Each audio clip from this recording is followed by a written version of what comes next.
자, 세 번째 썰 한번 가보도록 하겠습니다. 댓글 컨텐츠고 영상 제목 월세로 허세 중고 외차 사는 사람들이 자기 객관화가 안 돼요. 굉장히 본인을 높이 올려치기해요. 대화만 해도 느껴집니다. 라는 영상에 달린 댓글입니다. 그러니까 월세로 사는데 차는 좋은 거 그런 사람들 많이 있죠. 많이 있습니다. 이제는 이게 너무 흔해요. 극히 일부만 그렇게 하면 그래도 열심히 사는 사람도 있다. 이렇게 좀 받아들일 수 있겠는데 요즘에는 보통 이게 공식이 돼버렸어. 이제 그냥 허름한 뭐 원룸 월세 그 밑에 필로티 밑에 중고 예차나 이제 아니면 국산 신차들 국룰이 돼버렸습니다. 나 이해가 안 되는 게 뭐 좋은 차 타는 거 로망이지. 저도 좋은 차를 좋아합니다. 근데 내가 굳이 상황이 안 좋은데 좋은 차를 끌 만한 이유가 있나? 아니 나중에 돈 벌고 여유가 있으면 그때 가서 끌는 게 낫지 않나? 그렇지 않습니까? 차라는 게 젊을 때만 몰고 나이 먹어서 몰지 못하고 그런 거 아니잖아. 모을 수 있잖아 여러분. 아니 젊을 때 내가 지금 벌이가 안 좋은데 불안하게 모는 것보다 나이 먹고 어느 정도 탄탄하게 만들고 나서 안정되게 모는 게 낫지 않나요? 그렇지 않습니까? 누가 시키나? 젊을 때 차 사라고. 안 사면 뭐 직장이 짜는데요? 그런 회사는 한 군데도 없을 텐데.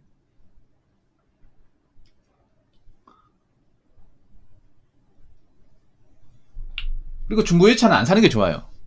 네, 중고 외차는. 중고 외차도 있잖아요. 이제 연식이 뭐 얼마 안 된 거 사는 게 아니라 한참 지난 거 사요. 한참 지난 거. 중고 외제차 같은 경우에는 우리나라 이제 국산차보다 감가상각이 엄청 심해요.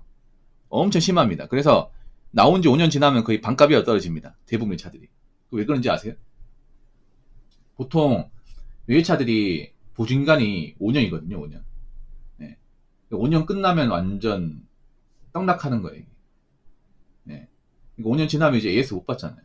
그리고 외제차 같은 경우에는 보통 운전을 험하게 하기 때문에 보통 1년에 이제 2만 킬로씩 몰았다고 치면 5년이 10만이잖아요. 그래서 보면 여러분 중고차 사이트 같은 데 보면 보통 벤츠 같은 차들, 벤츠 E클래스나 아니 BMW 이제 5 시리즈, X 시리즈 보면 연식이 한 2020년 3월 이전에 나온 차들 보면 키로수가 10만이 넘어요. 그럼 그 차 이미 고장날 때 된 거야. 엎어질 때 된 거예요.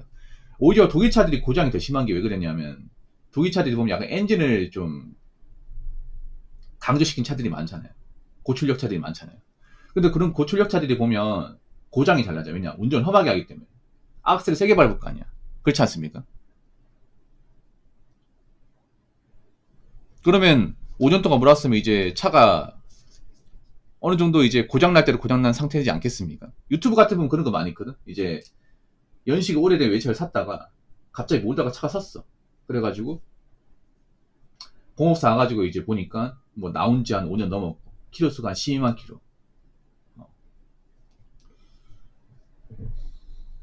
그래서 이제 견적을 매겨버리니까 1000만원이 넘어. 그런 거 진짜 많거든요, 여러분. 그런 거. 이게 저 원룸촌이나 빌라촌에 있는 이제 중고 외차를 보면 시한폭탄이에요, 시한폭탄. 언제 퍼질지 모르는.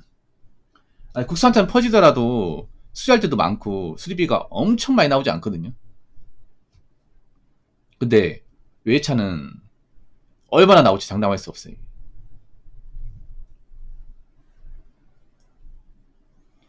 남자분들 차 좋아하는 거 이해합니다. 예, 차 좋아하는 거 이해하는데 내가 돈을 많이 벌면 여유가 있으면 차를 몰아도 돼요. 그리고 내가 직장을 다니는데 회사가 많이 떨어져 있습니다. 그럼 차를 몰아도 됩니다. 근데 그 외의 경우는 차가 필요할까요? 뭐 차 있으면 좋은 것도 있습니다. 좋은 것도 있는데 나쁜 것도 있어. 어떤 게 있냐면 일단 주차 문제. 예. 서울 같은 게 주차 문제가 엄청 심하잖아요. 인천도 심하고. 그래서 밤늦게 오면 차 댈 데가 없습니다. 예. 그래서 뭐 공의점만 3번씩 4번씩 해. 이 주차 스트레스 장난 아니죠. 그리고 주차하고 나서도 내 앞에 차가 이렇게 빼곡히 있으면 빼는 것도 난감해 이게.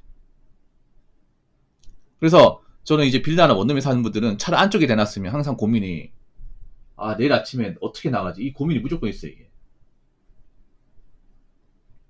그렇지 않습니까? 그리고 차라는 것은 또 관리를 해야 되고 뭐 세차도 해야 되고 점검도 해야 되고 그리고 요즘에는 차도 누가 긁고 지나가는 사람도 있고 그러니까. 예. 특히 서울 같은 데는 차가 있으면 오히려 불편한 게 더 많을 것 같아요. 서울 같은 데는요. 운전이 너무 힘들어요. 서울은. 많이 힘들어 많이. 지금 주말이잖아요. 주말에 지금 밤이지 않습니까? 이 밤에 서울에 올림픽대로 다닌다 생각해봐. 끔찍해. 끔찍해요. 나 서울 사시면 대단한 게 그 매일 올림픽대로 왔다 갔다 하시면 있을 거 아니야. 약간 대구로 치면 시천대로 같은 곳인데 거기 매일 막혀요. 매일 막힙니다. 밤에 막히는 게 아니에요. 낮에도 막혀요, 여러분. 5분, 10분 막히는 게 아니에요. 1시간 막힙니다. 한 100m 거리가 1시간 막혀. 와. 아니, 무슨, 명절도 아니고 왜 그래? 명절도 아니고. 명절도 그 정도는 아니다. 와. 차에서만 그냥 시간을 다 버리는 거죠, 어떻게 보면. 정말 아까운 시간이지.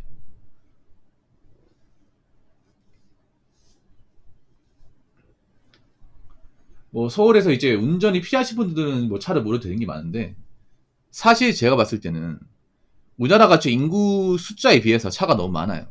그리고, 차가 굳이 필요하지 않은데, 남한테 무시받기 싫어서, 아니면, 한껏 못 내고 싶어서, 좀 생각 없이 구입하는 분들이 많습니다. 그리고, 한 가지 더 말씀드리면, 젊을 때 좀 좋은 차를 몬다고 마냥 부러워하지 마십시오. 그거 다 할부니까. 부러워하지 마십시오. 자, 댓글 한번 읽어보도록 하겠습니다. 자기 객관화를 못하는 사람들이 왜 그렇게 많을까 생각해보면 시선이 자신이 아닌 주변과 다른 사람에게 향해 있었어가 아닌가 싶어요. 유튜브, 인스타, 미디어 등 온라인에선 잘 살거나 성공한 것 같은 영상들이 꾸준히 올라오죠.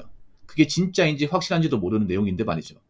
사실 이런 내용은 남들 인생이고 나랑은 상관없는 이야기다 하고 흘려넘기면 되는 문제인데 그렇게 하지 못하고 꾸준히 비교하니까 허세꾼들이 더더욱 판치는 거라 생각합니다. 현실은 잘 사는 사람들이 많은 게 더 이상한 거고 좀만 생각해도 알 수 있는 내용인데 말이죠. 남들은 잘 사는 것 같은데 이 말 하는 것 자체가 자존감이 바닥인 사람들이 주로 하는 말이죠. 라고 적어졌습니다. 이게 맞는 말이에요. 근데 자기 객관을 못하는 것도 이해가 돼요. 우리나라에서 자기 객관을 하는 사람은 소수입니다. 극히 소수예요. 여자분들은 사실상 없다고 생각하시면 돼요. 자기 객관한 분들이 여자분들 사실상 거의 없어요. 여자분들 찾기가 힘들어요. 애초에 여자분들이 현실적인 그런 동물이 아니기 때문에 남자보다 자기 객관은 힘들고 여자분들은 뭔가 이제 사회에서 어떤 책임지는 분야에서 있잖아요. 성과 내는 분들이 남자보다는 좀 많이 적기 때문에 아무래도 자기 객관을 하는 게 상당히 힘들어요. 근데 요즘에 남자들도 자기 객관을 좀 못해. 나이 어릴수록 못해요. 그 왜 그런지 아세요? 일단 요즘에 어린 친구들은 세상의 어떤 지식과 판단을 온라인 매체로 전적으로 의존합니다. 이게 큽니다. 그러니까 저희 세대 같은 경우에는 저희 세대는 보통 필드에서 발품 팔아가면서 뭐 일을 배우려면 이제 나보다 일을 잘하는 사람한테 막 욕먹어가면서 배웠단 말이에요. 그래서 세상상 쉽지가 않구나.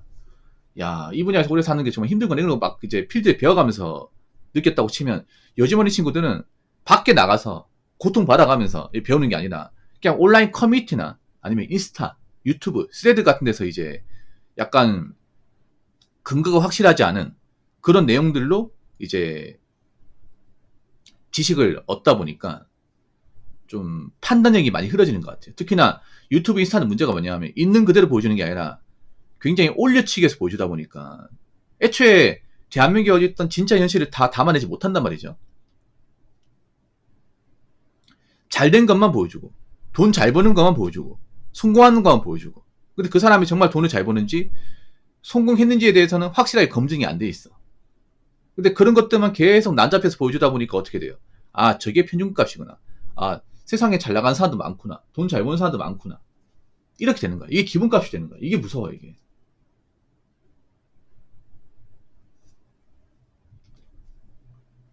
근데 제 방송을 보신 분들한테 얘기하고 싶은 거는 잘 나가는 사람은 소수예요, 소수. 유튜브에서 잘 나가는 사람은 소수고요. 인스타에도 잘 나가는 사람은 소수입니다.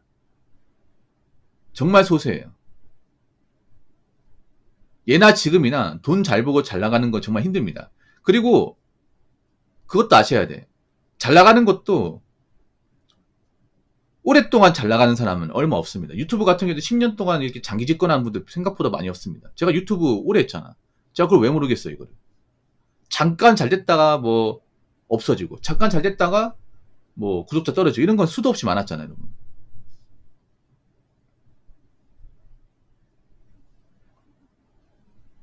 좀 안타까운 건 뭐냐 하면 점점 자기 객관화를 못하는 사람들이 많이 생기고 있어요. 일단 간단하게 말씀드리면 대한민국은 절대 다수의 평범한 사람들이 있는 나라입니다. 소수의 잘 나가는 사람들, 소수의 대단한 사람.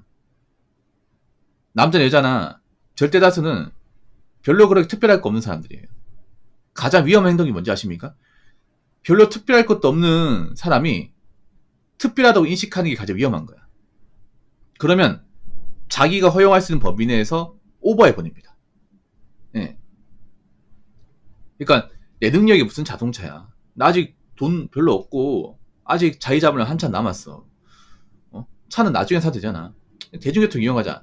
이게 메타인지 않은 건데 내가 특별한 인식하면 아니 내가 왜 힘들게 살아야 돼? 아 내가 왜 뚜벅이서 해야 되냐고. 왜 나 같은 사람 참으면 안 되냐고. 몰 수 있는 거잖아. 내 인생 내가 사는 건데.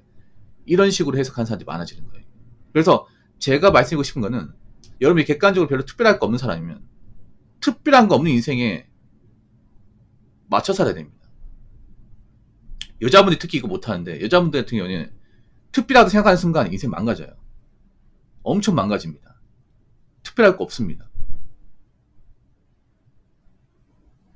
보통 여자들은요 그냥 열심히 일하고 돈 모아서 빨리 시집갈 생각해야 돼. 이게 원래 정석이란 말이야. 근데 이런 생각하는 사람이 없잖아. 내가 왜 결혼해서 왜 애 키워야 돼? 한번 시간 지나보세요. 한참 지나봐. 어떻게 됐는지. 이게 특별함을 가진다는 게 얼마나 위험한지 일반 사람도 아셔야 돼요. 일반 사람이 뭔가 특별함을 요구하는 순간 내 인생은 곤두박질 칩니다. 나이 먹어서 알잖아요. 회복이 안 됩니다. 그래서 일반 사람들은 자신의 능력과 범주에 맞게 생활해야 됩니다. 그래서 자기 객관화가 필요한 거고. 그래서 제가 매번 자기 객관화를 강조하는 것입니다. 무슨 말인지 아시겠죠? 자, 이상으로 세 번째 썰 마치도록 하겠습니다.